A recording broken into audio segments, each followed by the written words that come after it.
India మొత్తంలో ఖాళీ అవ్వబోతున్న 37 రాజ్యసభ స్థానాలకి రాబోయే మార్చి 16న ఎలక్షన్స్ జరగబోతున్నాయి. వీటిలో వెస్ట్ బెంగాల్లో 5 సీట్స్ ఖాళీ అవుతున్నాయి. ఈ 5 4 సీట్లు ప్రస్తుతం అక్కడ అధికారంలో ఉన్న తృణమూల్ కాంగ్రెస్ పార్టీ అకౌంట్లోకి, ఇంకొక సీటు బీజేపీ అకౌంట్లోకి వెళ్తాయి. సో ఈ 4 స్థానాల కోసం తృణమూల్ కాంగ్రెస్ పార్టీ తన అభ్యర్థుల్ని ప్రకటించింది.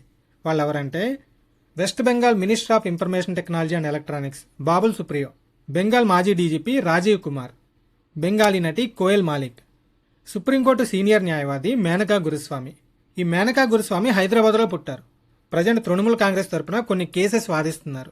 మేబీ ఈ రీజన్ వల్లనే ఈవిడని మమతా బెనర్జీ సెలెక్ట్ చేసి ఉంటారు. కానీ ఇప్పుడు ఇదే కారణంతో ఈ మేనకా గురుస్వామి హిస్టరీ క్రియేట్ చేయబోతున్నారు. ఈవిడ LGBTQ+ కమ్యూనిటీకి చెందిన వ్యక్తి. సో మేనకా గురుస్వామి పార్లమెంట్ చరిత్రలోనే తొలి LGBTQ+ పార్లమెంట్ సభ్యురాలు అవుతారు. ఇక్కడ LGBTQ+ అనేది పీపుల్ యొక్క సెక్సువల్ ఓరియంటేషన్ గురించి చెప్పే ఒక టర్మ్. L అంటే లెస్బియన్, మహిళలు ఇతర మహిళల పట్ల ఆకర్షితులవ్వడం. G అంటే గే, పురుషులు ఇతర పురుషుల పట్ల ఆకర్షితులవ్వడం. B అంటే bisexual, people who are attracted to more than one gender. T అంటే ట్రాన్స్జెండర్, లింగ మార్పిడి చేయించుకున్న వ్యక్తులు. Q అంటే క్వియర్.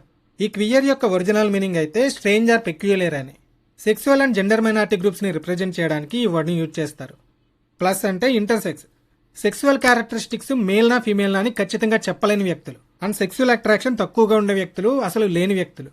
వీళ్ళందరినీ కలిపి LGBTQ+ కమ్యూనిటీ అంటారు. చాలా దేశాల్లో ఇంక్లూడింగ్ ఇండియా ఇలాంటి వర్గాల మీద చిన్నచూపు ఉంటుంది. మన సొసైటీలో గే పీపుల్ని ఎలా చూస్తారో మనందరికీ తెలిసిందే కదా. మూవీస్లో అయితే మాక్సిమం వాళ్ళని కామెడీకి యూజ్ చేసుకుంటారు. ఈవెన్ గవర్నమెంట్ కూడా వీళ్ళని తప్పు చేస్తున్న వ్యక్తులుగానే కన్సిడర్ చేసేది.